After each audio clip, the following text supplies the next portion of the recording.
Petrus dan Cornelius. Di sini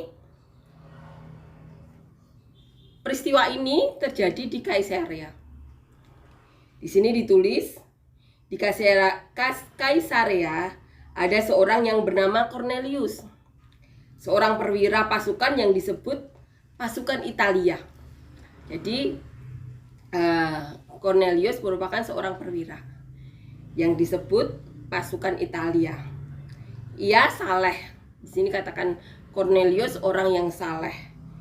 Ia serta seisinya takut akan Allah, dan ia memberi banyak sedekah kepada umat Yahudi dan senantiasa berdoa kepada Allah. Selain orang yang saleh, Cornelius orang yang suka bersedekah kepada umat Yahudi dan senantiasa berdoa kepada Allah. Nah, di sini ada suatu peristiwa di mana Cornelius mendapatkan penglihatan. Di ayat 3 dikatakan, dalam suatu penglihatan, kira-kira jam 3 petang, jelas tampak kepadanya seorang malaikat Allah masuk ke rumahnya dan berkata kepadanya, Cornelius. Ia menatap malaikat itu, dan dengan takut ia berkata, ada apa Tuhan?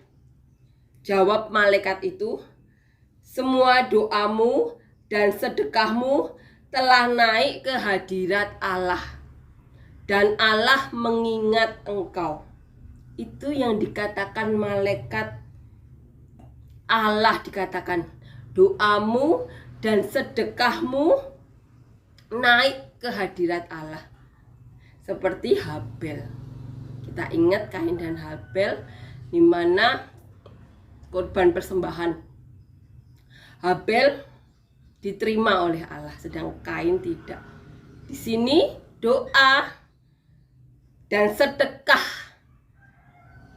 dari Cornelius telah naik ke hadirat Allah, dan Allah mengingat Cornelius. Dan kiranya Allah juga mengingat kita. Jangan sampai nanti kita bertemu Allah, Allah berkata, aku tidak mengenal kamu. Amin ya. Kiranya apapun yang kita lakukan, doa-doa, sedekah kita ingat selalu. Itu untuk Tuhan Yesus. Saat Tuhan Yesus berkata, saat aku telanjang, kau tidak memberi aku pakaian, saat aku lapar, kau tidak memberi aku makan, saat minum, itu Tuhan Yesus ada di situ. Dan saat ada orang yang teraniaya, hamba-hamba Tuhan, Tuhan Yesus juga katakan, kenapa kau menganiaya aku Saulus? Berbuatlah sesuatu yang baik, yang dikatakan saleh, sampai Cornelius dikatakan saleh,